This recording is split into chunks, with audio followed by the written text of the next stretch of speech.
تکبیر نعرہ رسالت یا رسول اللہ نعرہ حیدری یا علی حسینیت زندہ باد بسم اللہ مردہ باد علماء حضرت صحت و سلامتی واسطے بلند کر صلوات اللہم صلی علی محمد تھوڑا سا بس ماشاءاللہ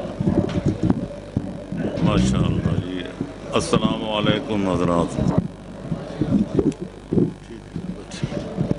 اعوذ باللہ السمیع العلیم من الشیطان الرجیم بسم اللہ الرحمن الرحیم الحمد للہ رب العالمین والصلاة والسلام علی اشرف الانبیاء والمرسلین وأهل بيته الطيبين الطاهرين المعصومين أما بعد فقد قال الله تبارك وتعالى في كتابه المبين وهو أصدق القائلين أعوذ بالله من الشيطان الرجيم بسم الله الرحمن الرحيم إن الذين آمنوا وعملوا الصالحات اولئک ہم خیر البریہ صلوات پڑھیں محمد اللہم صلی علی محمد وعلی محمد وعجل فرجہم خداوند عالم کس کلام واجب الاحترام کا ترجمہ اور حاصل مطلب یہ ہے ارشاد فرماتا ہے جو خوش قسمت لوگ مومن کامل ہیں اور تمام نیک عمل بجا لانے والے ہیں یہی ساری کائنات کے لوگوں سے افضل و اعلیٰ اور بلند و بالا ہیں صلوات پڑھیں محمد و آل محمد پر اللہم صلی علی محمد و آل محمد میرے دوستو عزیزو بزرگوں میں ذرا لیٹ پہنچا ورنہ میرا خیال تو یہ تھا کہ میں آج دن کے وقت تقریر کر کے واپس چلا جاؤں لیکن ایک لیٹ پہنچا پھر مولانا صاحبان نے مجھے یوں پکڑا یوں جکڑا کہ میرے پاس کوئی واپس جانے کا عذر باقی نہ رہا انشاءاللہ کل جلسے کے اختتام تک آپ کی خدمت میں حاضر رہوں گا حسب سابق اب رات کی مجلس سے جناب حیدری صاحب کی بلا بڑی جذباتی اور ماشاءاللہ جو ہے جوش خروش والی تقریر کر کے گئے ہیں تو میں ابھی کہہ رہا تھا کہ وہ بڑی جوشیلی تقریر کر رہے ہیں تو میں ذرا ڈھیلی ڈھالی تقریر کرنا چاہتا ہوں میں بڑا تھکا ہوا ہوں مولانا صاحب بیٹھے ہیں ایک صاحب نے مجھے فرمائش کی آج مسئلہ خلافت اور امامت کا بیان کرنا میں نے کہا ماشاءاللہ نہ کریں میں نے کہا حالات کو دیکھیے آج یہ مسئلہ چھیڑنے کا وقت ہے کہ فلانے کی خلافت باطل تھی تے فلانے کی حق تھی ملک جل رہا ہے آج سے 60-70 سال پہلے اقبال نے کہا تھا اے کہ نہ شناسی خفیرہ از جلی ہوشیار باش اے گرفتار ابو بکر و علی ہوشیار باش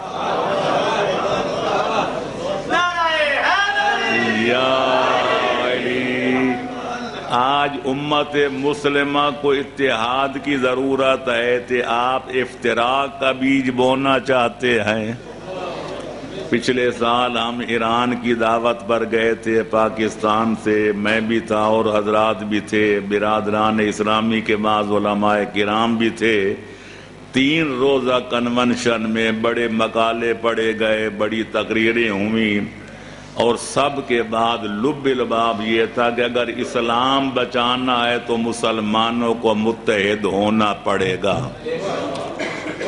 1400 سال کی تاریخ میں جیسا نازک وقت اب اسلام پہ آیا ہے اس کی ماضی میں مثال نہیں ملتی اسلام اور کفر کی جنگیں لڑی جاتی رہی ہیں لیکن پورا عالم کفر پورے عالم اسلام کے خلاف سازشوں میں مشغول ہو جائے تمام اسلامی ممالک کو ہڑپ کرنا چاہے اور اسلام مٹانا چاہے اس سے پہلے اتنی اجتماعی کوشش کبھی نہیں ہوئی لہذا اگر اسلام بچانا ہے مسلمان ممالک کو بچانا ہے تو مسلمانوں کو متحد ہونا پڑے گا۔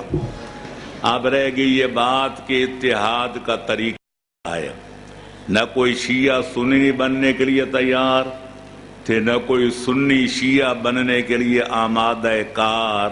جب شیعہ شیعہ ہیں اور سنی سنی ہیں اور اختلافات بھی بڑے واضح ہیں کہ وضو کرنے سے لے کر نماز پڑھنے تک، زکوٰۃ سے لے کر خمس تک، جہاد سے لے کر حج تک، ہر موضوع میں اختلافات ہیں، تو پھر کیسے اتحاد کیا جائے؟ تو سب علماء نے، سب زعماء نے، سب محققین نے بالاتفاق یہ طے کیا تھا کہ مسلمانوں کے درمیان کچھ مشترکات ہیں اور کچھ مختلفات۔ سبحان اللہ۔ نماز کے لیے وضو کرنا ضروری ہے، اس پر اتفاق، کیسے کرنا ہے اس میں اختلاف۔ سب کہتے ہیں کہ نماز پنجگانہ واجب ہے اور ضروریات اسلام میں شامل ہے، اس پر سب کا اتفاق۔ کھول کے ہاتھ پڑھنی ہے یا باندھ کے، اس میں اختلاف۔ روزہ کب رکھنا ہے، کب بند کرنا ہے، کب کھولنا ہے، روزے کے وجوب پر اتفاق، وقت میں اختلاف۔ زکوٰۃ کے وجوب پر سب کا اتفاق، مقدار میں اختلاف، شرائط میں اختلاف۔ تو طے یہ ہوا تھا، خدا پر اتفاق، نبی پر اتفاق، خلافت میں اختلاف۔ نتیجہ یہ نکلا کہ مشترکات کو لے لیا جائے، ان کو وجہ اتحاد قرار دیا جائے، اور جن باتوں میں اختلاف ہے ان کو چھیڑا ہی نہ جائے۔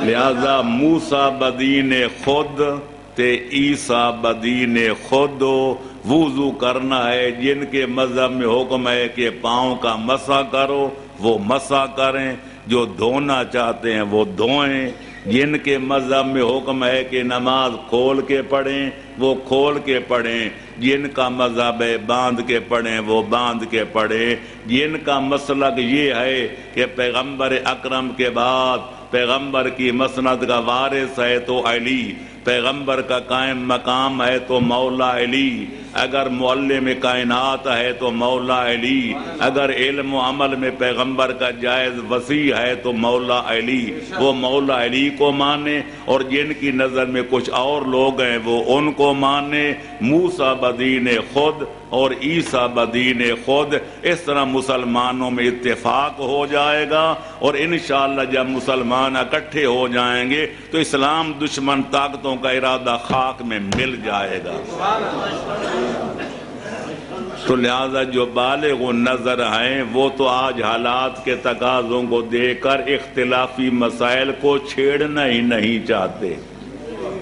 بس اگر آپ مولا علی کی امامت، ولایت، خلافت کے قائل ہیں تو بقول جوش ملی آبادی، یا علی جس کا تو آقا ہے اس کو ناز کرنا چاہیے، اور یا علی جس کا تو مولا ہے اس کو فخر کرنا چاہیے۔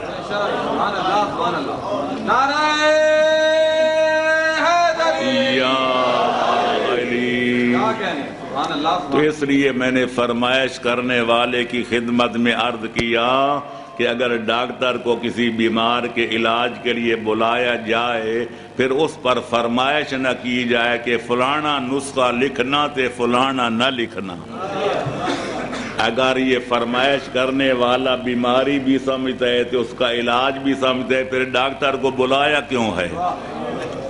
اور اگر بلایا ہے تو پھر اس کو مشورہ نہ دیا جائے کہ یہ دوا تجویز کرنا تے وہ نہ کرنا، یہ غذا تجویز کرنا تے وہ نہ کرنا، حلوہ لکھنا تے جو ہے کڑوی چیز نہ لکھنا۔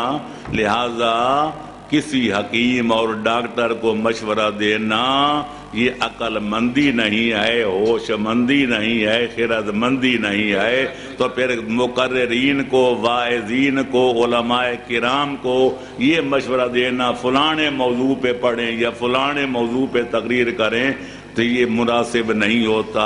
میں نے کہا آپ یہ ثابت کرنا چاہتے ہیں کہ مولا علی پیغمبر کے جانشین فلاں فلاں نہیں ہیں، پہلے اپنے گھر کی خبر لیں۔ آپ تو یہ آج تک ثابت نہ کر سکے کہ مولا علی کو خدا ماننا ہے یا امام ماننا ہے۔ ادھر علی پہلا امام نعرے لگ رہے ہیں، ادھر علی رب اس پہ نعرے لگ رہے ہیں، ادھر علی اللہ کے نام کے دھمالیں پڑ رہی ہیں۔ اب آپ ہماری قوم کو تو یہ آج تک فیصلہ نہیں کر سکی کہ مولا علی کو ماننا کیا ہے۔ معاف رکھنا، مولا علی فرما کے گئے تھے سیالک فی اسنان ولا ذنب لی، کہ دو قسم کے لوگ میرے بارے میں گمراہ ہو جائیں گے اور گمراہ ہو کر جہنم کا ایندھن بن جائے گے، لیکن لا ذنب لی، میرا قصور کوئی نہیں، کیونکہ میں نے لوگوں کو حق بتا دیا کہ میرا مقام کیا ہے، میرا کام کیا ہے، میری شان کیا ہے۔ مولا کون کون سے دو لوگ؟ فرمایا محب غال و مبغض قال، ایک نادان دوست جو دوستی کی رو میں بہہ کر مجھے اپنے مقام سے بلند کر کے توحید کے ساتھ میرے ڈانڈے ملائے گا، مجھے خدا کی منزل تک پہنچائے گا، وہ غالی بن کے جہنم کا ایندھن بن جائے گا۔ اور دوسرا وہ نابکار دشمن جو دشمنی کی رو میں بہہ کر مجھے اپنے مقام سے نیچے لے جائے گا اور عوام لوگوں کی سطح تک مجھے گرائے گا، وہ دشمن بن کے جہنم میں جائے گا۔ معاف رکھنا میرے دوستو، آج دونوں مناظر آپ کے سامنے ہیں۔ ہماری شیعہ مجالس میں چلے جاؤ، کوئی ذاکر ہے یا مقرر جن کو میں خون حسین کا تاجر کہا کرتا ہوں، وہ پبلک کو خوش کرنے کے لیے آج کسی اور سے نہیں، خدا اور علی کا مقابلہ شروع ہے کہ اللہ بڑا ہے یا مولا علی بڑے ہیں، خدا خدا ہے یا مولا علی خدا ہے۔ ادھر مولا علی کا مقابلہ خدا سے شروع ہے اور پھر ہر بات میں خدا کو گھٹایا جا رہا ہے، مولا علی کو خدا سے دو ہاتھ بڑھایا جا رہا ہے۔ اور ادھر چلے جاؤ، ان کی ہمارے برادران اسلامی کی بعض مساجد میں تو بڑے بڑے مولا نا ہوتے، بالفضل اولا نا، اپنی ریشاؤں کے ساتھ، اپنی علمی وجاہتوں کے ساتھ سارا زور صرف کر کے ثابت کر رہے ہیں۔ معاف رکھنا مجھے تلخ نوائی میں کہ معاویہ بلند تھا تو علی اس سے پست تھے، گرانے والے معاویہ سے علی کو گرا رہے ہیں، بڑھانے والے مولا علی کو خدا سے بڑھا رہے ہیں۔ بتاؤ دونوں جہنم میں جائیں گے یا نہیں؟ لہذا درمیانہ روی کیا ہے؟ فرمایا علیکم بالنعمت الوسطی، اور میرے نام لیواؤ، اگر نجات چاہتے ہو، اگر جنت الفردوس کی جاگیر چاہتے ہو تو میرے درمیانہ روی کا راستہ نہ چھوڑنا۔ درمیانہ روی کیا ہے؟ فرمایا ایک تو مجھے خدا نہ کہنا، خدائی صفات کا مجھے حامل نہ کہنا، مجھے نبی اور رسول نہ کہنا۔ اللہ واحد ہے، اس کا شریک کوئی نہیں، پیغمبر خاتم کے بعد کسی نئے نبی اور رسول کے آنے کی گنجائش نہیں، لہذا مجھے اللہ بھی نہ کہنا، نبی اور رسول بھی نہ کہنا۔ پھر کیا کہنا؟ پیغمبر اکرم کے بعد پورے عالم امکان میں وہ جن ہوں یا ملک ہوں یا انسان، پوری بھری ہوئی کائنات سے مجھے بلند و بالا کہنا۔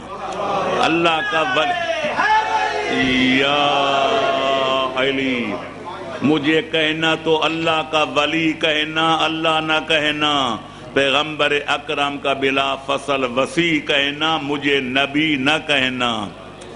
لہذا ہمارا یہی ایمان ہے کہ مولا علی اپنے نام کی طرح، جس طرح نام ہے علی، علی کے معنی عربی میں بلند کے ہیں، پیغمبر اکرم کے بعد پورا عالم امکان ایک طرف اور مولا علی دوسری طرف، ذات میں دیکھا جائے تو علی علی نظر آتے ہیں، صفات میں دیکھا جائے تو علی علی نظر آتے ہیں، معجزات و کرامات میں دیکھا جائے تو علی علی نظر آتے ہیں، علم و عمل میں دیکھا جائے تو علی علی نظر آتے ہیں۔ میں کیا عرض کروں، جود و سخاوت میں دیکھا جائے تو علی ساری دنیا سے علی نظر آتے ہیں، اگر شجاعت و شہامت میں دیکھا جائے تو علی علی نظر آتے ہیں، عصمت و طہارت میں دیکھا جائے تو علی علی نظر آتے ہیں، خلافت و ولایت میں دیکھا جائے تو علی علی نظر آتے ہیں۔ باقی میں کیوں نہ عرض کروں کہ ساری کائنات علی کے مقابلے میں زمین نظر آتی، علی ساتواں آسمان نظر آتے ہیں۔ یا علی، اللہ اکبر، یا رسول اللہ،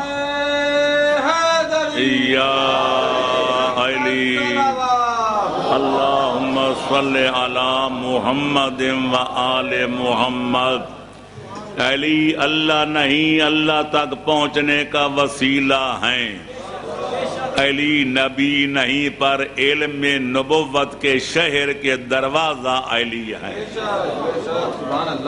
اقبال نے کہا تھا بمصطفیٰ برساں خویش را کے دی ہم اوست، اگر بو نہ رسیدی تمام بو لہبیست۔ اے حضرت انسان، اے مسلمان، اگر خدا تک پہنچنا چاہتا ہے تو پہلے اپنے آپ کو مصطفیٰ تک پہنچا، اگر مصطفیٰ تک پہنچ گیا تو پھر خدا تک بھی پہنچ جائے گا۔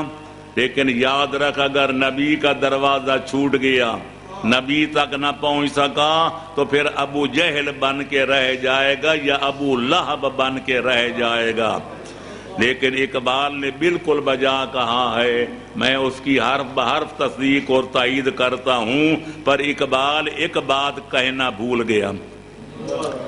اس نے یہ تو کہا کہ خدا تک پہنچنا ہے تو پہلے مصطفیٰ تک پہنچے، پر یہ نہ بتا سکا کہ مصطفیٰ تک پہنچنا ہے تو کس دروازے کے ذریعے پہنچے۔ وہ نبی نے فرمایا کہ انا مدینۃ العلم و علی بابھا، انا دار الحکمت و علی بابھا، میں علم کا شہر ہوں، دروازہ علی ہے، میں حکمت کا گھر ہوں، اس کا در علی ہے۔ اگر میرے شہر علم میں آنا ہے تو پہلے علی والے دروازے پہ حاضر ہونا پڑے گا، اور اگر حکمت نبویہ حاصل کرنی ہے تو علی والے در پہ حاضر ہونا پڑے گا۔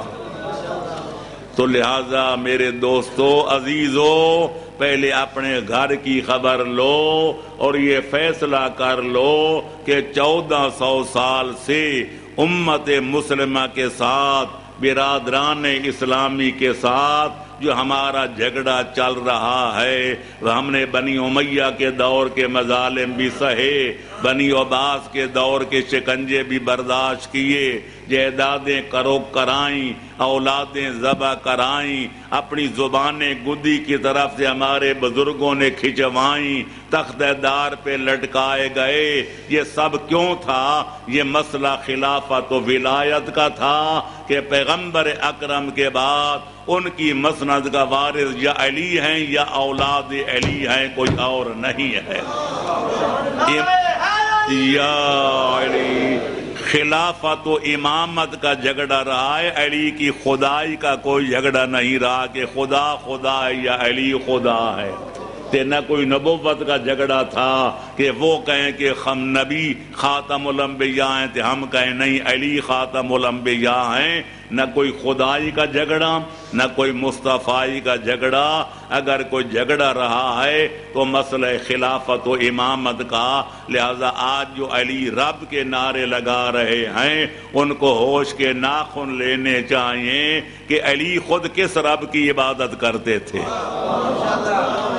جو علی اللہ کے نعرے لگا رہے ہیں، حیدر قرار فرائض سے ہٹ کر اس کے نوافل، ان کے نوافل سے ہٹ کر، نماز تہجد سے ہٹ کر، 51 رکعتوں سے ہٹ کر 1000 رکعت جو یومی ادا کرتے تھے، اگر علی خود اللہ تھے تو یہ نمازیں کس کی پڑھتے تھے؟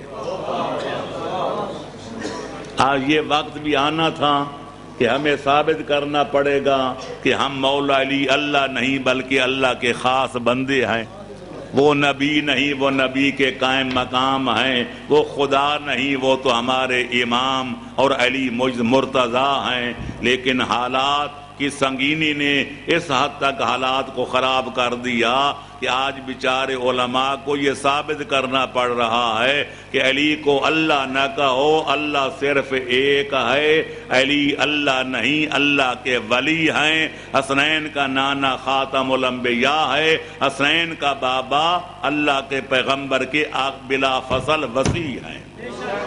صلوات پڑھو محمد و آل محمد پر۔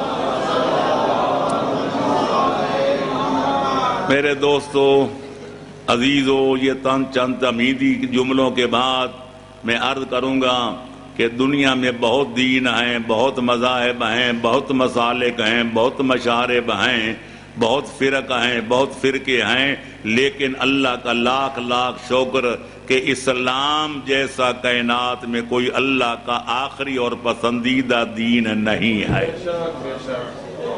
ان الدین عند اللہ الاسلام، اللہ نے خود اعلان فرمایا کہ پوری کائنات کے ادیان و مذاہب میں سے جو دین میرا آخری الہامی دین ہے، جو میرا ربانی دین ہے، جو میرے نزدیک قابل قبول دین ہے، جو نجات دارین کا ضامن و کفیل دین ہے، اس کا نام ہے اسلام۔ وَمَن، دوسری جگہ فرمایا وَمَن يَبْتَغِ غَيْرَ الْإِسْلَامِ دِينًا فَلَن يُقْبَلَ مِنْهُ، اور جو بھی اسلام کو چھوڑ کر کوئی گروہ، کوئی جماعت، کوئی فرقہ، کوئی شخص اگر اسلام کو چھوڑ کر کسی اور دین کو اختیار کرے گا تو خالق فرماتے اس کا دین ہرگز قبول نہیں کیا جائے گا، اور قیامت والے دن، جزا و سزا والے دن اس کو نقصان اٹھانا پڑے گا، اس کو ضرر و زیاں اٹھانا پڑے گا، اسے پچھتانا پڑے گا، اور اس دن کا پچھتاوا کوئی فائدہ نہیں دے گا۔ لہذا اللہ کا ہم شکر ادا کرتے ہیں کہ اس نے ہمیں مسلمان بنایا، مسلمان ماں باپ کے گھر میں پیدا فرمایا، اور پھر فرماتے ہو وَسَمَّاكُمُ الْمُسْلِمِينَ، میں نے تمہارا اے امت مسلمہ والو، میں نے تمام سب کا نام مسلمان رکھا۔ لہذا ہم پہلے مسلمان ہیں تو اس کے بعد خان ہیں، یا پھر ملک ہیں، یا مرزا ہیں، یا پٹھان ہیں۔ اس لیے ڈاکٹر اقبال نے کہا تھا یوں تو مرزا بھی ہو، سید بھی ہو، افغان بھی ہو، تم سبھی کچھ ہو، بتاؤ کہ مسلمان بھی ہو۔ اللہ کا رکھا ہوا نام ہمارا مسلمان ہے۔ ہم ماں باپ کے نام کا بڑا خیال رکھتے ہیں کوئی بگاڑ نہ دے۔ جو لقب ہمیں معاشرے نے دیے ہیں، یہ ملک ہے، یہ خان ہے، یہ مرزا ہے، یہ مغل ہے، یہ چودھری ہے، ان القاب کا بھی بڑا خیال رکھتے ہیں کہ ملک کو خان نہ کہہ دیں تو خان کو ملک نہ کہہ دیں، لیکن اگر پرواہ نہیں کرتے تو اللہ کے رکھے ہوئے نام کی۔ اس لیے اقبال کو پوچھنا پڑا کہ یوں تو مرزا بھی ہو، سید بھی ہو، افغان بھی ہو، میں مانتا ہوں تم سبھی کچھ ہو، بتاؤ کہ مسلمان بھی ہو۔ سوال پیدا ہوتا ہے ڈاکٹر صاحب آپ کو لاہور میں کوئی مسلمان نظر نہیں آتا، آپ کو سیالکوٹ میں کوئی مسلمان نظر نہیں آتا۔ اقبال کی جائے ولادت سیالکوٹ ہے، پرورش لاہور میں پائی، وفات لاہور میں پائی، جہاں بھی لاکھوں مسلمان تھے وہاں بھی ماشاءاللہ لاکھوں مسلمان۔ تو آپ کو مسلمان کوئی نہیں نظر آتا کہ ہم سے پوچھتے ہو کہ بتاؤ کہ مسلمان بھی ہو؟ یقیناً روح اقبال سے اگر پوچھا جائے تو آج بھی وہ جواب دے گی کہ نام کے تو مجھے لاکھوں مسلمان نظر آتے ہیں، خاندان کو دیکھا جائے تو لاکھوں خاندانی مسلمان نظر آتے ہیں، لیکن نہ خاندانی مسلمان کی کوئی قیمت تے نہ کوئی نام کے مسلمان کی کوئی قدر و قیمت۔ اگر قدر و قیمت ہے تو کام کے مسلمان کی ہے، جس کے ماں باپ کو نہ دیکھا جائے کہ مسلمان تھے یا کوئی ہندو تھے، نہ اس کا نام دیکھا جائے کہ مسلمانانہ ہے یا ہندوانہ ہے، میں تو ایسا مسلمان دیکھنا چاہتا ہوں جس کا کام مسلمانانہ ہو، اس کے کام کو دیکھا جائے، اس کی روش کو دیکھا جائے، اس کی رفتار کو دیکھا جائے، اس کے اخلاق و اطوار کو دیکھا جائے، اس کے لیل و نہار کو دیکھا جائے، تو ہر بندہ پکار اٹھے جس کا یہ کردار ہے وہ یقیناً مسلمان ہے۔ کہتے ایسا مجھے مسلمان کوئی نظر نہیں آتا۔ کیوں؟ کہتے وجہ اس کی یہ ہے کہ وضع میں تم ہو نصارہ تو تمدن میں ہنود، وضع میں تم ہو نصارہ تو تمدن میں ہنود۔ یہ مسلمان ہیں جنہیں دیکھ کے شرمائیں یہود۔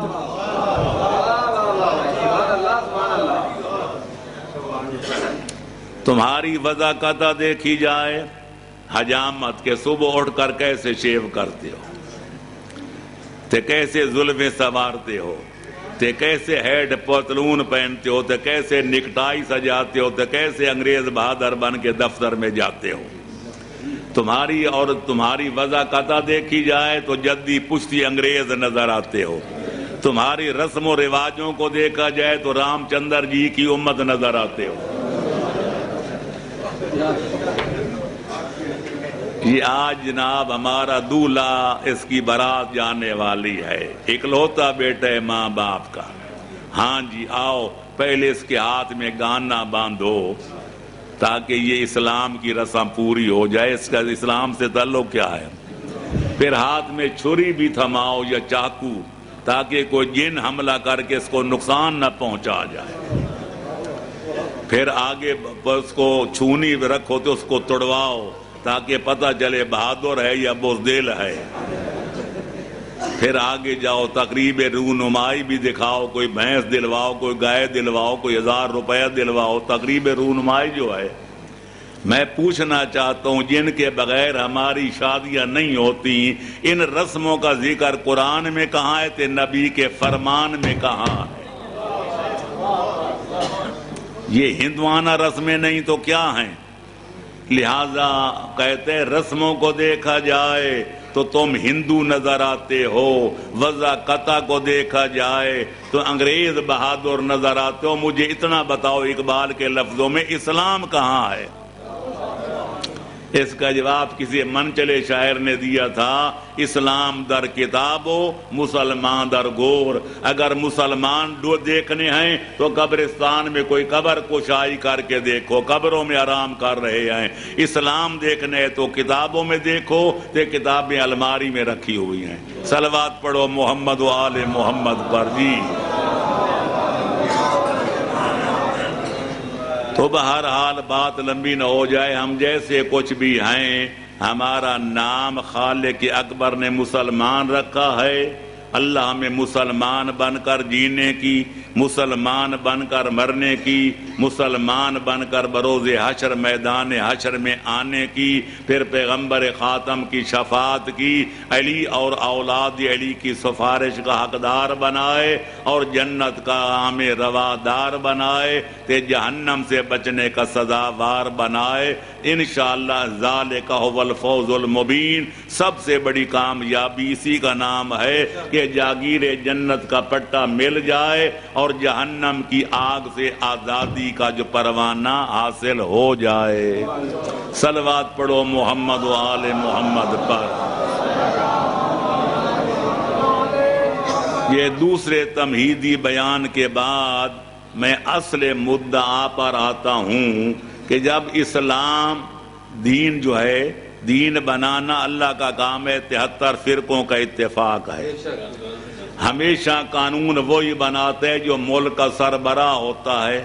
پاکستان میں 2-3 دفعہ قانون بنے، ہر وقت کے اپنے سربراہ نے بنایا۔ بعد والوں میں ترمیمیں کی، کچھ گھٹایا کچھ بڑھایا، لہذا جو سربراہ مملکت ہوتا ہے وہ قانون بناتا ہے۔ اب ساری کائنات کا خدا کون ہے؟ اللہ۔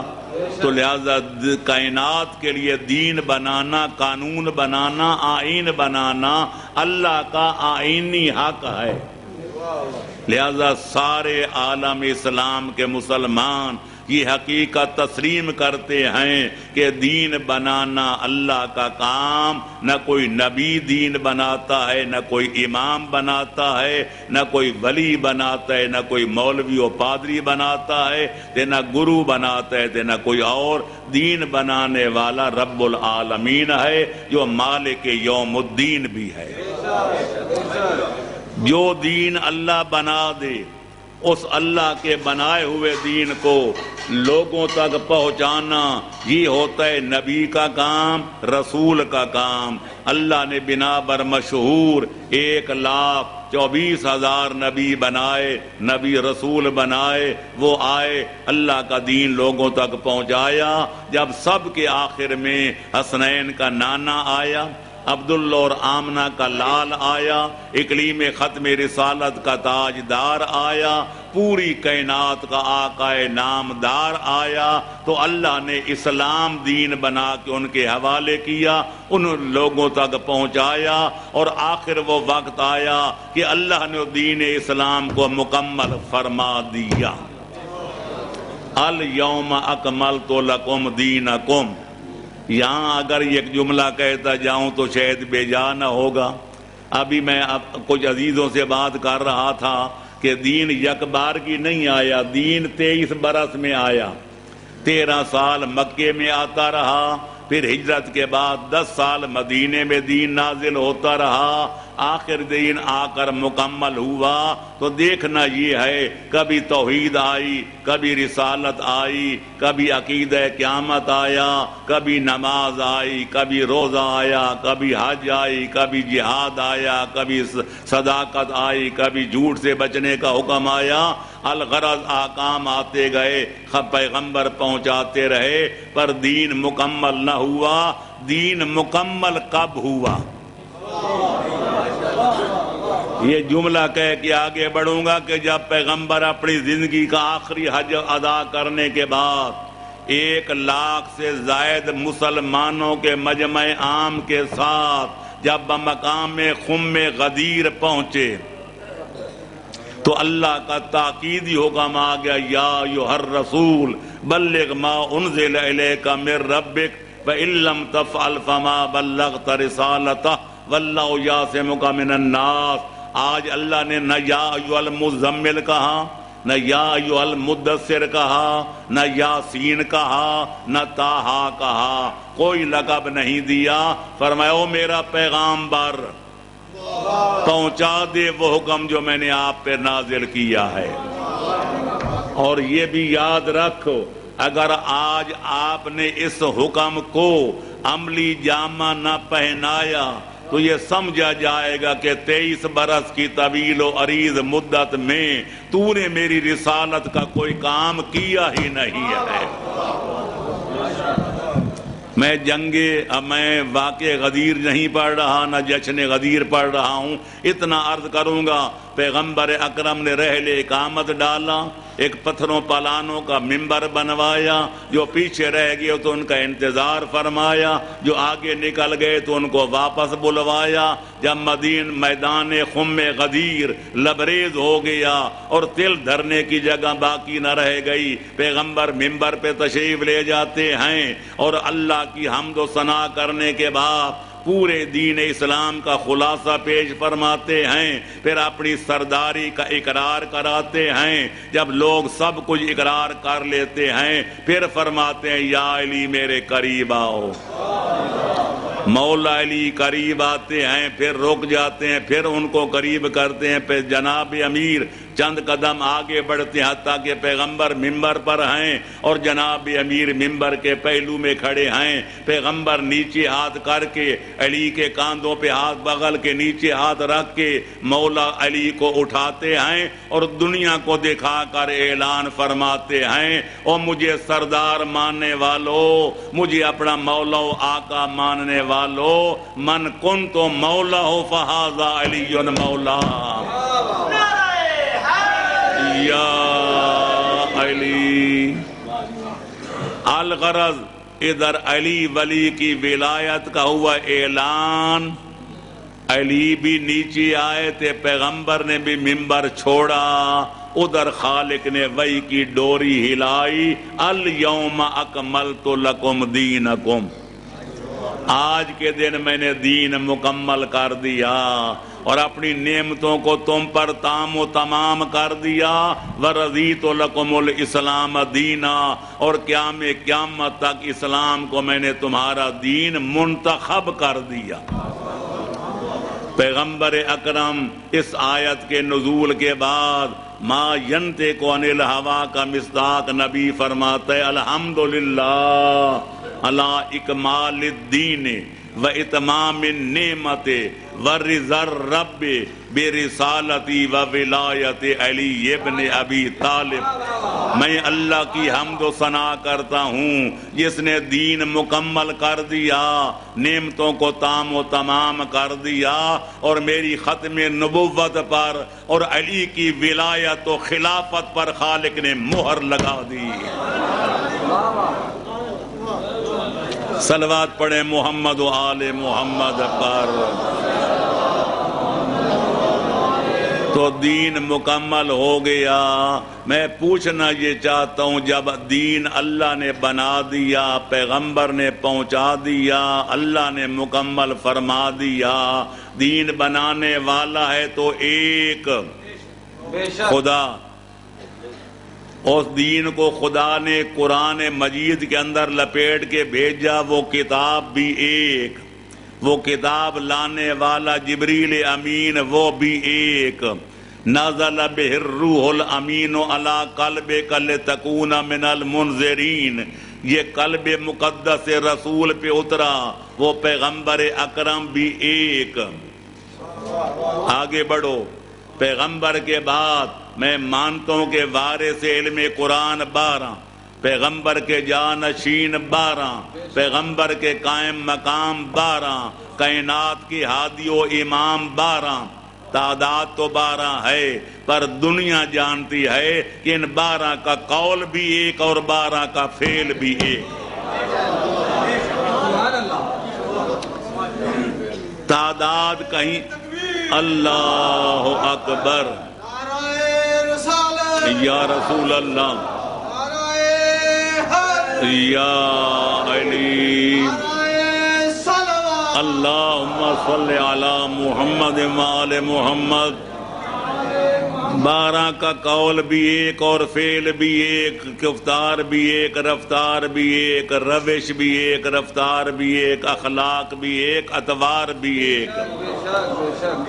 تعداد عدلتی بدلتی ہے، کبھی ہیں 5 تن پاک، کہیں ہیں 12 امام، کہیں ہیں 14 معصوم. تعداد میں عدل بدل ہوتا رہتا ہے، لیکن کیا مجال کہ ان 5 تن پاک کے قول و فعل میں اختلاف نظر آئے، یا 12 کے قول و فعل میں اختلاف کا کوئی نشان نظر آئے، یا کیا مجال کہ 14 کے قول و عمل میں کوئی تضاد نظر آئے. یہ وہ فضیلت ہے کہ جس کا اقرار ہمارے بھائیوں کے بڑے بڑے جید علماء نے کیا ہے. جناب امام شوقانی ہمارے بھائیوں کے بڑے امام ہیں، جن کی نیل الاوتار بڑی مشہور زمانہ کتاب ہے. علامہ ابو الحسن شعرانی جن کی کتاب المیزان الکبریٰ مصر میں کئی مرتبہ چھپ چکی ہے. اس کے علاوہ علامہ محمد معین الدین لاہور سندھ کے رہنے والے جن کی دراست اللبیب الی دیار الحبیب لاہور میں چھپ چکی ہے، یہ سارے اقرار کرتے ہیں کہ آل محمد کے امام تعداد میں تو 12 نظر آتے ہیں، لیکن قول واحد منہم قول باقیہم، جو پہلا کہتا ہے وہی 12واں کہتا ہے، جو پہلا کرتا ہے وہی 12واں کرتا ہے، نہ قول میں اختلاف نہ عمل میں اختلاف۔ میں کہا کرتا ہوں کہ اگر ان کی تعداد کو دیکھا جائے تو کہیں 5 کہیں 12 کہیں 14 نظر آتی ہے، اور ان کے قول و فعل کی یک رنگی کو دیکھا جائے، ہم آہنگی کو دیکھا جائے، تو پھر اقرار کرنا پڑتا ہے کہ اولنا محمد و آخرنا محمد و اوسطنا محمد بل کلنا محمد۔ یا علی، اس ساری بات کا نتیجہ یہ نکلا کہ پھر ایک اسلام کے 73 کیوں بن گئے؟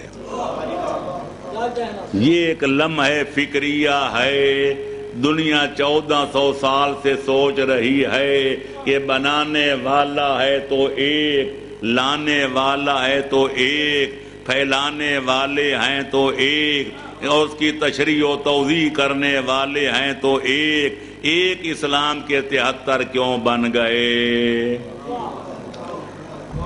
مسلمان ہیں تو 73، فرقے ہیں تو 73، نظریے ہیں تو 73، قرآن ایک تھا، تفسیریں ہیں تو 73، نبی کا فرمان ایک تھا، تشریحات ہیں تو 73۔ یہ ایک لمحہ فکریہ ہے، اس پر علماء نے، سنی شیعہ فضلاء نے بڑی بڑی کتابیں لکھی، کسی کا نام ہے الفصل ابن حزم ظاہری کی، کسی کا نام ہے الملل والنحل علامہ شہرستانی کی، کسی کا نام ہے دبستان المذاہب، کسی کا نام ہے فرقے اور مسالک۔ مختلف کتابیں لکھی گئیں کہ امت مسلمہ کے اختلاف کے وجوہ کیا ہیں، علل کیا ہیں، اسباب کیا ہیں۔ علمی بحث ہے، میں علمی بحث کو بڑے مختصر لفظوں میں سمیٹنا چاہ رہا ہوں، تو کسی نے کہا 11 سبب، کسی نے کہا 12، کسی نے کہا 13۔ میں کہتا ہوں بھرتی کرنی ہو تو بے شک 20 اسباب گنوا دو، لیکن اگر حقیقت آپ چاہتے ہیں اور سننا چاہتے ہیں، قبول کرنا چاہتے ہیں، تو میں کہوں گا سبب صرف ایک ہے، اختلاف امت کا ایک، اور وہ کیا ہے؟ معذرت کے ساتھ میں کسی کی دل آزاری نہیں کرنا چاہتا، پر حقیقت عموماً تلخ ہوتی ہے اور تلخی کو برداشت کرنا پڑتا ہے، حقیقت جو ہے۔ اور وہ حقیقت یہ ہے کہ امت مسلمہ 73 فرقوں میں اس لیے بٹ گئی کہ پیغمبر جو اپنے بعد دروازہ دکھا کے گئے تھے، امت نے وہ دروازہ بھلا دیا، بلکہ اگر اجازت دو تو میں کہوں گا وہ دروازہ جلا دیا۔ آیے تطہیر اترنے کے بعد 6 مہینے تک پیغمبر، سنی شیعہ مفسرین نے لکھا ہے، پیغمبر جناب سیدہ کے دروازے پہ جا کے آیہ تطہیر کی تلاوت کیا کرتے تھے، انما یرید اللہ لیذھب عنکم الرجس اہل البیت ویطہرکم تطہیرا۔ اللہم صلی علی محمد وآل محمد۔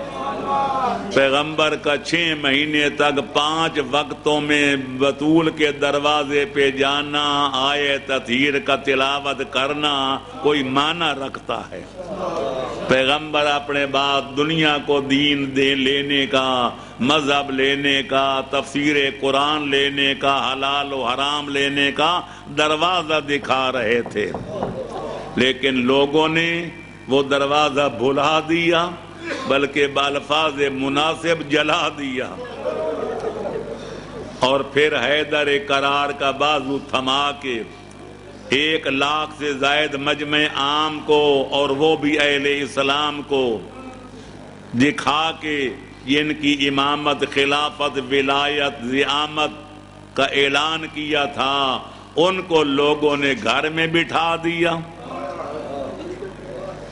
اور جن کا پیغمبر نے کم از کم نام نہیں لیا تھا، میں اور کچھ نہیں کہتا، ان کو پیغمبر کی مسند پہ چڑھا دیا۔ اس کا نتیجہ یہ نکلا کہ وَتَشَعَّبَتْ شُعُبًا فَكُلُّ جَزِيرَةٍ فِيهَا أَمِيرُ الْمُؤْمِنِينَ وَمِنْبَرُ۔ شاعر کہتے ہیں جس طرح تسبیح کا دھاگا ٹوٹ جائے تو دانے بکھر جاتے ہیں، آل محمد کا لوگوں نے دروازہ چھوڑا تو امت مسلمہ کے فرقے بن گئے۔ آج جس جزیرے میں جاؤ ایک چند بندے بھی نظر آ جائیں گے، ایک ممبر بھی نظر آ جائے گا، اس پر ایک بیٹھا ہوا امیر المومنین بھی نظر آ جائے گا۔ صلوات پڑھیں محمد و آل محمد پر، اللہم صلی علی محمد و آل محمد۔ ہو سکتا ہے میرے سامعین میں سے کوئی بندہ یہ دل میں خیال کرے کہ یہ میری تحقیق میرے ذاتی خیال ہے، یہ اس کی کوئی سند بھی ہے کہ یہ اختلاف آل محمد کا دامن چھوڑنے کی وجہ سے پیدا ہوا، یہ فرقے آل محمد کا دروازہ بھلانے کی وجہ سے پیدا ہوئے؟ تو میں کہتا ہوں میرے پاس ایک نہیں سینکڑوں ثبوت ہیں، پر سب کو چھوڑ کر ایک ثبوت پیش کرتا ہوں، اور وہ بھی علامہ ابن حجر مکی کی سوائے کے مورکہ سے۔ یہ وہ متعصبانہ کتاب ہے جو ہمارے مذہب کو جلانے کے لیے لکھی گئی تھی، خانہ کعبے کے پاس بیٹھ کے لکھی گئی تھی، مکہ مکرمہ میں لکھی گئی تھی، 9ویں صدی میں لکھی گئی تھی، جبکہ آج 15ویں صدی ہے۔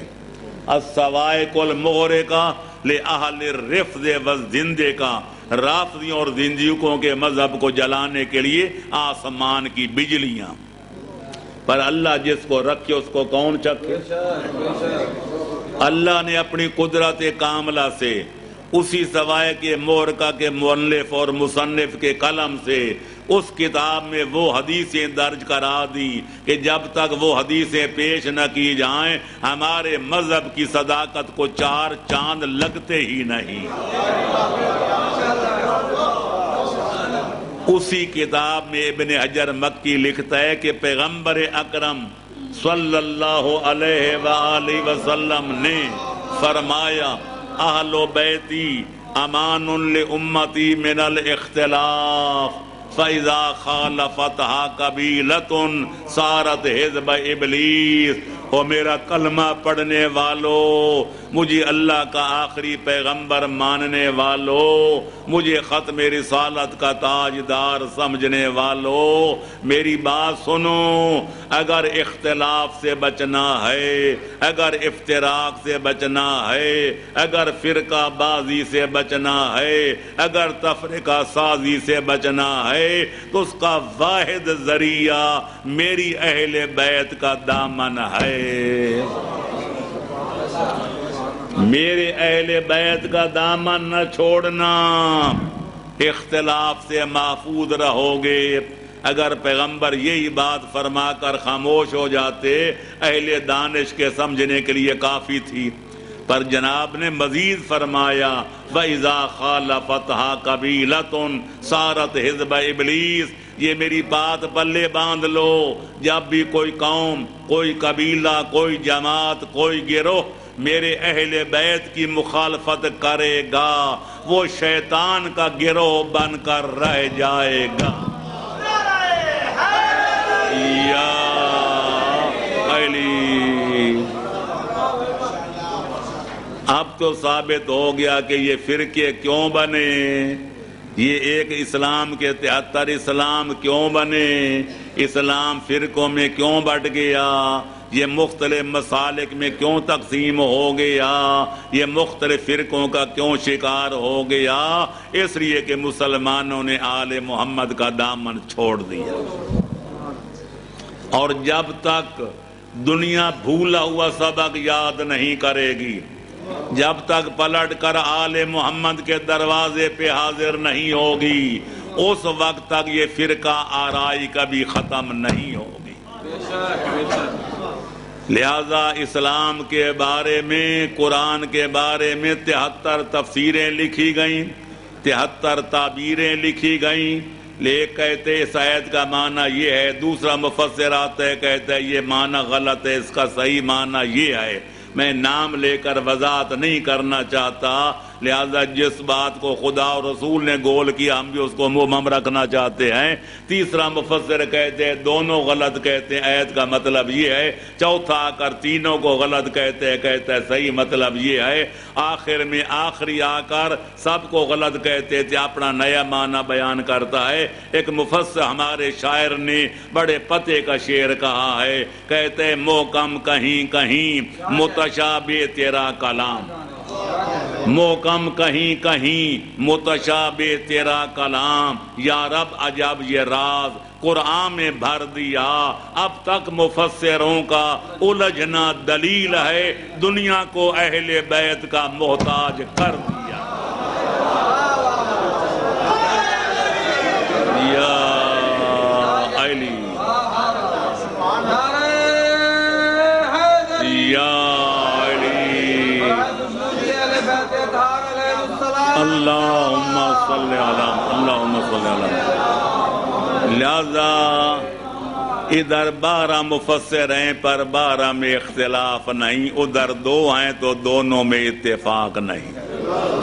الحمدللہ ہم نے پیغمبر اکرم کے فرمان کو پلے باندھا، اسے سمجھا، اسے اپنا ہرد جان بنایا. جتنے باد و باران آئے، جتنے اختلافات کے طوفان آئے، سلاطین دوران آئے، جتنے جتنے حکماء آئے، اور سلاد جبار و سرکش جو ہیں سردار آئے، ہم نے آج تک نہ آل محمد کا دامن چھوڑا ہے کہ نہ قیامت تک چھوڑنے کا کوئی ارادہ ہے. لہذا ہمارے بچوں سے لے کر بوڑھوں تک ہمارے مفسر قرآن کون ہیں؟ ہم فخر سے کہتے ہیں علی اور اولاد علی ہے. تمہارے محدث کون ہیں؟ حدیث دان کون ہیں؟ ہم کہتے ہیں علی اور اولاد علی ہیں. تمہارے شیعہ مذہب میں فقہ دان کون ہیں؟ ہم سر اونچا کر کے کہتے ہیں علی اور اولاد علی ہیں. تمہارے محدث کون ہیں؟ علی اور اولاد علی ہیں. مورخ کون ہیں؟ علی اور اولاد علی ہیں. رہبر و رہنما کون ہیں؟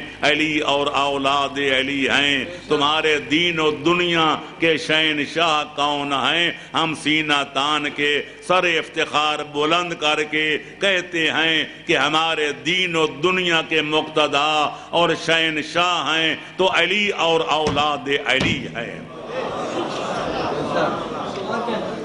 این سعادت بزور بازو نیست تا نہ بخشد خدائے بخشندہ. یہ اللہ کی دین ہے، جس کو چاہے عطا کر دے. تو لہٰذا میرے دوستو، میرے عزیزو، آج کی یہ مجلس تمہیدوں کی نظر ہو گئی، اور کل انشاءاللہ جو میں پڑھوں گا اس کا تتمہ ہوگا. میں کہنا یہ چاہتا ہوں جو آج کل کی مجلس کی تمہید ہوگی کہ لہٰذا وہ اسلام جو خالق اکبر نے بنایا تھا، وہ اسلام جو پیغمبر خاتم نے 23 برس کی طویل و عریض مدت میں خدا کے بندوں تک پہنچایا تھا، وہ دین اسلام جو حیدر کرار نے اور پیغمبر کے چند مخلص صحابہ اخیار نے مل کے کونے کونے تک پھیلایا تھا، اور وہ اسلام جسے مشکل وقت آنے پر حسین ابن علی نے وطن چھوڑ کر بندھا ہوا احرام توڑ کر اپنے بھانجے بھتیجے شہید کرا کر عباس جیسے با وفا بھائی کے بازو قلم کرا کر جناب اکبر جیسے لال کو خاک و خون میں غلطان فرما کر اور اپنی گردن کٹوا کر نو کے نیزہ پہ بلند کرا کر جس دین اسلام کو بچایا تھا، مجھے کہنے دو اس اللہ کے بنائے ہوئے پیغمبر خاتم کے لائے ہوئے حیدر کرار اور چند مخلص صحابہ اخیار کے مل کر پھیلائے ہوئے حسین ابن علی کے بچائے ہوئے اسلام کی حقیقی شکل کا نام، حقیقی تعبیر کا نام، حقیقی تفسیر کا نام مذہب شیعہ ہے، کچھ اور نہیں ہے۔ یا علی خیر البریت بعد احمد حیدر الناس ارض والوسیع سماء۔ لہذا جو لوگ مذہب شیعہ کے خلاف فتوے دیتے ہیں، میں ان کے خلاف ایک لفظ بھی نہیں کہنا چاہتا، پر اتنا عرض کروں گا اگر شیعہ مسلک اسلام نہیں ہے اور شیعہ مسلمان نہیں ہیں تو پھر اس آسمان کے شامیانے کے نیچے، اس زمین کے فرش کے اوپر کوئی ایک بھی مسلمان نہیں ہے۔ اللہ اکبر یا رسول اللہ، ماشاءاللہ یا علی۔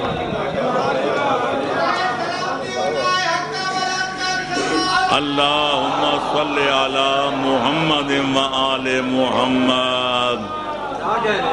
ہم تو سب کو اپنا برادران اسلام کہتے ہیں، ہم سب کو اپنا بھائی کہتے ہیں، بلکہ بڑا بھائی کہتے ہیں۔ مفتی صاحب کے دور میں جب ہمیں مشورہ دیا گیا تھا کہ جب اکثریت آپ کے دوسرے مسلمان بھائیوں کی ہے تو آپ فقہ جعفریہ کی رٹ، بڑے جلسوں نے اس دور میں کہا تھا، یہ بڑی پرانی بات ہے، 1978 میں ہماری تاریخ بنی تھی، تو میں نے کہا تھا خود میں نے اپنی زبان سے کہ مجھے ہمیں مشورہ دینے والوں رواداری کا پہلے یہ بتاؤ کہ تمہارا امام استاد ہے یا ہمارا امام استاد ہے؟ یا علی،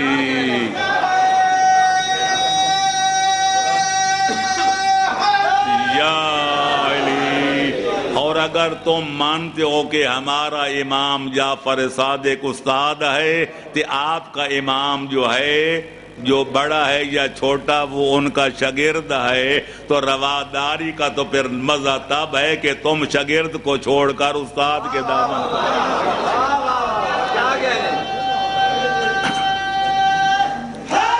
یا علی۔ اور اگر کہتے ہو نہیں میاں رواداری کی خاطر تم آل محمد کو چھوڑ دو تے اوروں کو مان لو، تو ہم نے ببانگے دوحل کہا تھا، اس کان سے سنو یا اس کان سے سنو، کانوں کی کھڑکیاں کھول کے سن لو۔ تمہارے امام کیا ہیں؟ اگر آسمان سے جبریل بھی آ جائیں اور میکائیل بھی آ جائیں، جبکہ ہمارے پاس آئیں گے نہیں، آئے گا تو اسرائیل آئے گا، اور جب آئے گا تو ہمیں ساتھ لے جائے گا، لیکن بفرض محال نہ باشد، اگر جبریل بھی آ جائیں، میکائیل بھی آ جائیں، اسرافیل بھی آ جائیں، ایک اسرائیل نہ آئیں، اور وہ آ کر کہیں تم علی کا دامن چھوڑ دو، ہمیں تمہیں بتائیں گے کہ پیغمبر کا دین کیا ہے، قرآن کے معنی کیا ہیں، اسلام کے حلال و حرام کے حقائق کیا ہیں، تو ہم ہاتھ جوڑ کے کہیں گے جبریل امین اور میکائیل آپ کی عظمت کو سلام، آپ کی جلالت کا اقرار، لیکن یاد رکھو جس قوم و ملت کو علی جیسا رہبر و رہنما مل جائے وہ ان کا دامن چھوڑ کر تمہیں پیشوا ماننے کے لیے تیار نہیں ہے۔ یا علی، یا علی، نعرہ تکبیر، یا رسول اللہ، یا علی، اللہم صلی علی محمد و آل محمد۔ الحمدللہ، اسی بنا پر جوش نے کہا تھا جو پہلے میں نے مصرع سنایا، یا علی جس کا تو آقا ہے اس کو فخر کرنا چاہیے، یا علی جس کا تو مولا ہے اس کو ناز کرنا چاہیے۔ ہمیں تو اور لوگوں پر ترس آتا ہے، رشک نہیں آتا. رشک تو دنیا کو کرنا چاہیے ہماری قسمت پر. ماشاءاللہ. یا علی یا علی.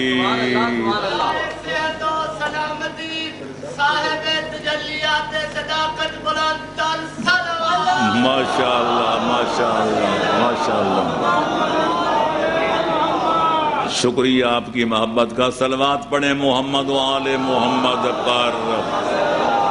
بس میرے دوستو، میرے عزیزو، تبرکاً 2-2.5 جملے ذکر مصائب پڑھا بھی ہے، سنا بھی ہے، دیکھا بھی ہے کہ کوئی بہن اپنے بھائی کے قاتل سے بات نہیں کرتی. سینکڑوں مرتبہ ہوا قاتل و مقتولوں کے درمیان مصالحت ہو گئی، خون بہا دے دیا گیا، رشتے دے دیے گئے، صلح ہو گئی، صفائی ہو گئی، لیکن کبھی کوئی بہن اپنے بھائی کے قاتل سے کلام کرنا گوارا نہیں کرتی. میں نہیں سمجھتا جناب زینب عالیہ کو کیا مجبوریاں پیش آئی تھی کہ جب یہ لٹا ہوا قافلہ کربلا سے کوفہ اور کوفہ سے شام تک کی منازل طے کر کے جب شام کے دروازے پہ پہنچا تو جناب زینب عالیہ شمر کے پاس جا کر فرماتی ہیں، یا شمرو لی لے کا حاجت ان. شمر مجھے تم سے کوئی کلام کرنا ہے. ملون قاتل بڑی بے نیازی سے کہتے، بنت زہرا بتاؤ کیا کہنا چاہتی. بی بی فرماتی ہیں، نامحرموں کا مجمع ہے، ہم علی و بطول کی بیٹیاں ہیں، ہمارے سروں پر چادر نہیں، ہمیں کوئی چادریں لا کر دو تاکہ اپنے پردہ بچا سکے، بنا سکے. ظالم نے انکار کر دیا کہ بی بی یہ پردہ نہیں ہو سکتا، چادریں نہیں مل سکتی. پھر بی بی نے فرمایا، ہمیں اس بازار سے لے جاؤ جس میں دیکھنے والوں کی بھیڑ کم ہو تاکہ ہم رسوائی سے بچ جائیں. ظالم نے یہ بات بھی ماننے سے کر دیا انکار. کہا ہم اس باب الساعة سے گھڑیال والے دروازے سے لے جائیں گے جس میں سب سے زیادہ آدمیوں کی بھیڑ ہوتی ہے. بی بی نے جب دیکھا کہ یہ بات بھی نہیں مانی گئی تو بی بی نے آخری سوال کیا، ظالمو اگر ہمیں دربار میں لے جانا ہے تو جن لوگوں کے ہاتھ میں ہمارے بھائی بھتیجوں کے سر ہیں ان سے کہو ذرا آگے نکل جائیں تاکہ لوگ وہ منظر دیکھیں، ہمارا پردہ بچ جائے. لیکن ظالم نے اس کا بھی الٹ کیا. جو آدمی آگے نکل گئے تھے سروں والے ان کو واپس بلایا گیا، معاملوں کے درمیان ان کو لایا گیا تاکہ دنیا سب کا نظارہ دیکھے. یہی وجہ ہے میرے عزیزوں، بزرگوں، دوستوں، زوار موجود ہیں. 2-4 فرلانگ کا فاصلہ اس بازار سے لے کر دربار تک، پر یہ گھنٹوں میں کیوں منزل طے ہوئی؟ اس بات کہ دیکھنے والوں کی بھیڑ بہت زیادہ تھی. بیبیاں سر ننگے بازار سے گزر رہی تھی، کبھی اس دیوار کا سہارا لیتی، کبھی اس دیوار کا سہارا لیتی، سروں پر چادر نہیں تھی. یہی تو وجہ ہے میرا آخری جملہ کہ جب یہ لٹا ہوا قافلہ دربار میں پہنچا تو ملعون بڑی بے نیازی کے ساتھ شراب پی رہا تھا. اس نے پوچھنا شروع کیا، یہ بی بی کون اور وہ کون؟ لوگوں نے داستان شہادت بیان کرنا شروع کی. تو اس وقت جناب فاطمہ بنت الحسین نے کہا، تو بے شرم یزید، اگر اس وقت ہمارا نانا تیرے دربار میں آ جائے اور اپنی بہو بیٹیوں کو اس حال میں دیکھے تو بتا ان کے قلب و جگر پہ کیا گزرے گی. تیری کنیزوں کے لیے چادریں موجود، پردہ موجود، اور علی و بطول کی بیٹیاں بے مکن و چادر کبھی کوفے کے بازاروں میں پھرائی جائیں اور کبھی شام کے دربار میں لائی جائیں، پیغمبر کے دل و جان پہ کیا گزرے گی؟ الا لعنت اللہ علی القوم الظالمین وسیع۔ مولانا صاحب بیٹھے ہیں، ایک صاحب نے مجھے فرمائش کی آج مسئلہ خلافت اور امامت کا بیان کرنا۔ میں نے کہا ماشاءاللہ نہ کریں، میں نے کہا حالات کو دیکھیے، آج یہ مسئلہ چھیڑنے کا وقت ہے کہ فلانے کی خلافت باطل تھی تھے فلانے کی حق تھی۔ ملک جل رہا ہے۔ آج سے 60-70 سال پہلے اقبال نے کہا تھا، اے کہ نہ شناسی خفیرہ از جلی ہوشیار باش، اے گرفتار ابو بکر و علی ہوشیار باش۔ یا علی، آج امت مسلمہ کو اتحاد کی ضرورت ہے کہ آپ افتراق کا بیج بونا چاہتے ہیں۔ پچھلے سال ہم ایران کی دعوت پر گئے تھے پاکستان سے، میں بھی تھا اور حضرات بھی تھے، برادران اسلامی کے بعض علماء کرام بھی تھے۔ 3 روزہ کنونشن میں بڑے مقالے پڑھے گئے، بڑی تقریریں ہوئیں، اور سب کے بعد لب لباب یہ تھا کہ اگر اسلام بچانا ہے تو مسلمانوں کو متحد ہونا پڑے گا۔ 1400 سال کی تاریخ میں جیسا نازک وقت اب اسلام پہ آیا ہے، اس کی ماضی میں مثال نہیں ملتی۔ اسلام اور خداوند عالم کس کلام واجب الاحترام کا ترجمہ اور حاصل مطلب یہ ہے، ارشاد فرماتا ہے جو خوش قسمت لوگ مومن کامل ہیں اور تمام نیک عمل بجا لانے والے ہیں، یہی ساری کائنات کے لوگوں سے افضل و اعلیٰ اور بلند و بالا ہیں۔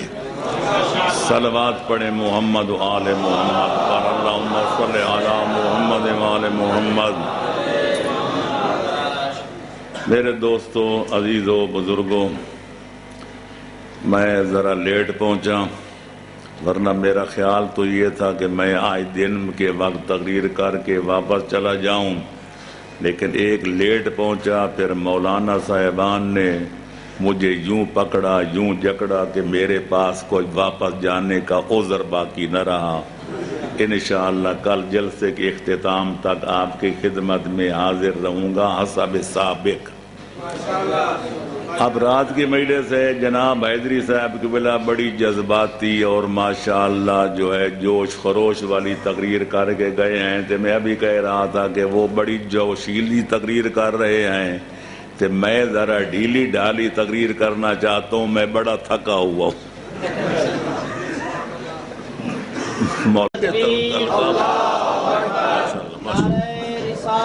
یا رسول اللہ، نعرہ حیدری، یا علی، شہیدیت زندہ باد، مردہ باد۔ علماء حضرت صحت و سلامتی واسطے بلند تر صلوات۔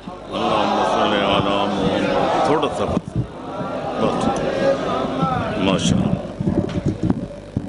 ماشاءاللہ جی۔ السلام علیکم حضرات۔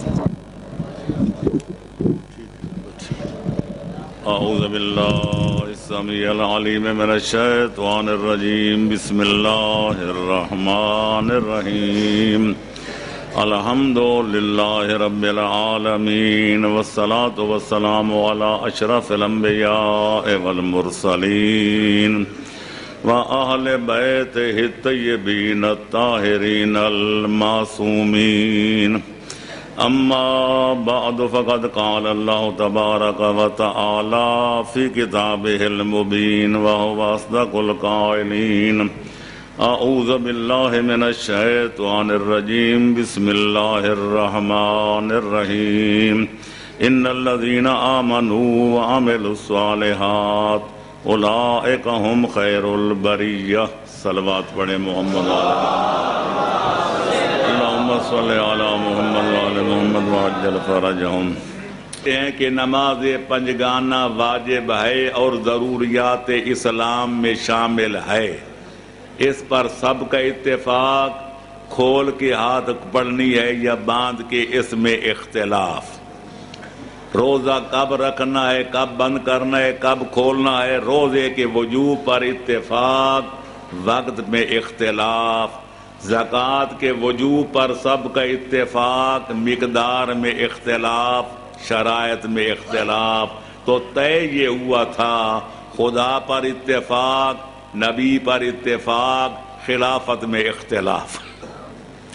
نتیجہ یہ نکلا کہ مشترکات کو لے لیا جائے، ان کو وجہ اتحاد قرار دیا جائے، اور جن باتوں میں اختلاف ہے ان کو چھیڑا ہی نہ جائے۔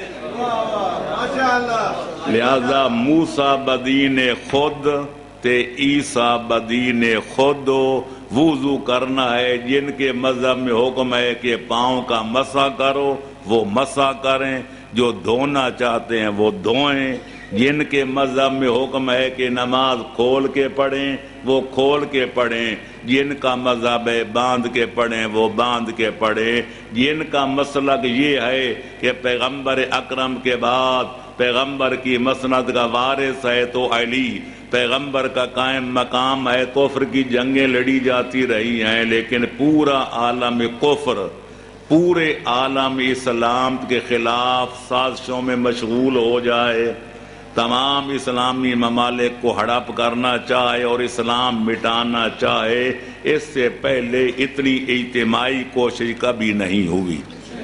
لہذا اگر اسلام بچانا ہے، مسلمان ممالک کو بچانا ہے، تو مسلمانوں کو متحد ہونا پڑے گا۔ اب رہ گئی یہ بات کہ اتحاد کا طریقہ ہے، نہ کوئی شیعہ سنی بننے کے لیے تیار تھے، نہ کوئی سنی شیعہ بننے کے لیے آمادہ کار۔ جب شیعہ شیعہ ہیں اور سنی سنی ہیں، اور اختلافات بھی بڑے واضح ہیں کہ وضو کرنے سے لے کر نماز پڑھنے تک، زکوٰۃ سے لے کر خمس تک، جہاد سے لے کر حج تک، ہر موضوع میں اختلافات ہیں، تو پھر کیسے اتحاد کیا جائے؟